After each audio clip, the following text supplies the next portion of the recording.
Hello കൂട്ടുകാരെ, ഞാനും ശിവാനിയും പോയിട്ട് വാഴ 2 മൂവി കണ്ടായിരുന്നു. ഇന്ന് ഞങ്ങൾ ഇവിടെ വന്നിരിക്കുന്നത് വാഴ 2 മൂവിയുടെ റിവ്യൂ പറയാൻ വേണ്ടിയിട്ടാണ്. അപ്പോൾ ശിവാനി പറയും അവൾക്ക് എന്താ തോന്നിയത് മൂവി കണ്ടിട്ടൊന്നും.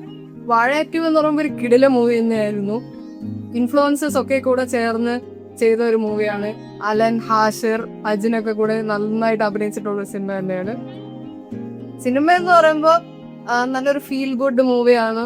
ഇക്കാലത്തെ ഈ ക്രൈം ത്രില്ലറും കുറെ ട്വിസ്റ്റും ഒക്കെ ചേർന്നതിനെയൊക്കെ വെച്ച് നോക്കുമ്പോൾ നമുക്കെല്ലാം ഇരുന്ന് പോപ്കോൺ ഒക്കെ ചുമ്മാ തിന്ന് ചില്ലായിട്ട് ഫാമിലിയായിട്ട് ഒക്കെ കാണാൻ പറ്റുന്ന ഒരു മൂവി തന്നെയാണ്.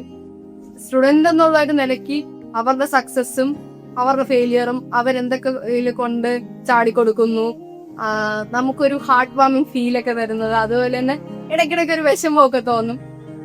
കാരണം എന്ന് വെച്ചാൽ ഈ വിഷമം തോന്നാൻ കാരണം എന്ന് വെച്ച് കഴിഞ്ഞാൽ നമ്മളെ തന്നെ നമ്മളത്തൊക്കെ കാണിക്കുന്നു എന്ന് നമ്മളെ കാണുമ്പോൾ നമുക്കൊരു വിഷമം തോന്നും. പിന്നെ പക്ഷെ ആ ഒരു സീരിയസ് സിറ്റുവേഷൻസിലെല്ലാം നല്ലൊരു കോമഡി രീതിയിൽ എക്സ്പ്രസും ചെയ്തിട്ടുണ്ട് നന്നായിട്ട് തന്നെ. നല്ലൊരു സ്ക്രിപ്റ്റ് ആണ്, എല്ലാവർക്കും കാണാൻ പറ്റുന്ന ഒരു മൂവി തന്നെയാണ് അല്ലേ. ഇപ്പൊ പേരന്റ് എന്നുള്ള സ്ഥിതിക്ക് എപ്പോഴും ലൈഫിൽ ഇങ്ങനെ അപ്പ് ആൻഡ് ഡൗൺസ് ഒക്കെ ഉണ്ടാവുമല്ലോ. ആ അപ്പ് ആൻഡ് ഡൗൺസിനെയൊക്കെ വളരെ നന്നായിട്ട് ചിത്രീകരിച്ചിട്ടുണ്ട്.